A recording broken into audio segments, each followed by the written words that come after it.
नमस्कार मित्रों। कई बार ये सवाल विरोधी भी उठाते हैं, पत्रकार भी उठाते हैं कि भाई ये विकास का नारा चुनाव से कहाँ चला जाता है। जब भी चुनाव आता है विकास की बात नहीं होती है, जो मेन मुद्दे होते हैं उसकी बात नहीं होती है, कुछ और ही नैरेटिव चल पड़ता है। ये बहुत सही सवाल है और मुझे लगता है ये सवाल हमसे है, यानी जनता से है,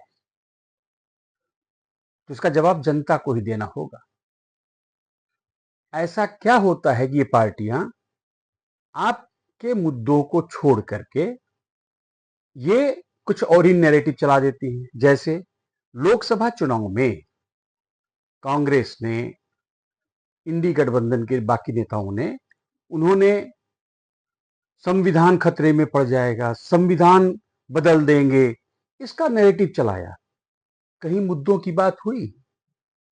कहीं रोजगार, बेरोजगारी और नौकरी, ये कुछ बात हुई? फोकस चला गया संविधान बदल जाएगा और आप यानी हम विश्वास कर लिए और सब छोड़ करके मेरे देश का क्या होगा, मेरे आने वाले भविष्य का, बच्चों के भविष्य का क्या होगा, हमारी जो बची हुई जिंदगी है उसका क्या होगा, इसके बारे में बिना ध्यान दिए सिर्फ हमने ये सोचा, अरे ये तो संविधान बदल देंगे, अरे ये तो रिजर्वेशन हटा देंगे, ये। और उसके बाद हमने जो है भाजपा से, या यूं कह लीजिए एनडीए से थोड़ा विमुख हो गए। फिर क्या हुआ?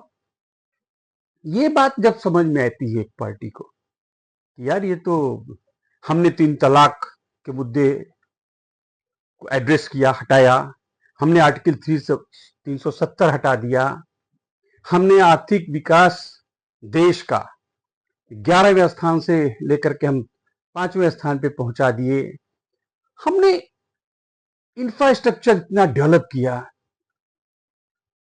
बहुत डेवलप किया, यानी हम देश में कई चीजों में तो विश्व में नंबर 1 हैं। ऐसे हालत में भी जब हमको, जो चिनाव का ब्रिज है, आप देख रहे होंगे चिनाव का जो पुल बना है वो विश्व में सबसे ऊंचा है। हमने बहुत कुछ किया है, इसमें कोई शक नहीं। हमारे देश में बहुत कुछ हुआ है पिछले 10 सालों में, लेकिन किसी ने ध्यान दिया? हम ध्यान दे रहे हैं इस बात पे? नहीं ध्यान दे रहे हैं। हम फिर नैरेटिव में फंस जा रहे हैं। तो इस बार हरियाणा में एनडीए ने नैरेटिव दे दिया, बटोगे तो कटोगे। कोई डिफाइन नहीं हुआ, बस बोला गया बटोगे तो कटोगे। और ये इतना बड़ा लोगों के दिमाग में बैठ गया कि उसका परिणाम देखिए, हरियाणा में एनडीए जबरदस्त मतों से जीत गई, सरकार बना लिया उन्होंने फिर से तीसरी बार। अब जरा उसी जनता से पूछे जो ये लोग आपस में पूछ रहे हैं, पार्टियों से, इंडी वाले एनडीए से पूछ रहे हैं, यार इसका मतलब क्या हुआ? बटोगे तो कटोगे, कौन बांटेगा, कौन काटेगा? ये उस जनता से पूछो ना जिसके समझ में आ गया कि कौन बांटेगा और कौन काटेगा। टीवी पे पूछ रहे हो, हम मुझसे पूछ रहे हो। मैं जनता हूं, मुझे पता है कौन काटेगा अगर हम बटेंगे तो, पता है। योगी जी ने तो बांग्लादेश का एग्जाम्पल साथ में रह के बात की थी, नहीं मालूम? हमें सब पता है। सवाल ये नहीं है कि तुम लिटरली हमें काटोगे, सवाल ये है कि अगर हम बटेंगे, जात में बटेंगे, तो जाहिर है